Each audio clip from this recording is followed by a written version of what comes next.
Naghahanap ka ba ng authentic Ilocano dish? Hindi mo na kailangan dumayo ng Ilocos para dyan.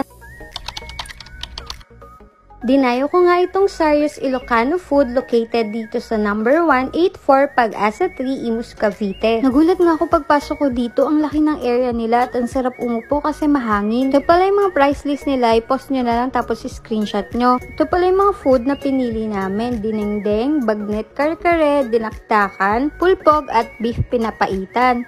Good for 2 to 3 person na pala to mga in-order namin, pero meron din silang mga single order. Ang una ko sinubukan na itong bagnet kare-kare nila. Guys, walang halong biro. Sobrang sarap nitong kare-kare nila. Hindi na kailangan ng bagoong kapag kakainin. Si Daddy J naman, ang una niyang tinikman ay itong pulpog. Gaya nga nasabi ko kanina, sobrang sarap talaga nitong bagnet kare-kare nila. Hindi na kailangan ng bagoong kapag kakainin kasi sobrang malinamnam. Kung papipiliin ako ng top 1 ko, ito nga ang bagnet kare-kare yung pipiliin ko. Tapos kasunod, yung dinakdakan nila, tapos yung pulpog. Busog kakagad ako dito sa kinakain kong kare-kare, kaya naman inuwi na lang namin yung dinengdeng. Sobrang sarap din nun, perfect sa mga mahihilig sa isda. Kahit kape nga nila dito, sobrang sarap, lasang-lasang Ilocos talaga. Yung owner pala nitong store ay Ilocano, kaya siguradong authentic Ilocano food ang isa-serve sa inyo. Worth it ang pagdayo namin dito, kaya naman guys, try nyo na rin to. Bye!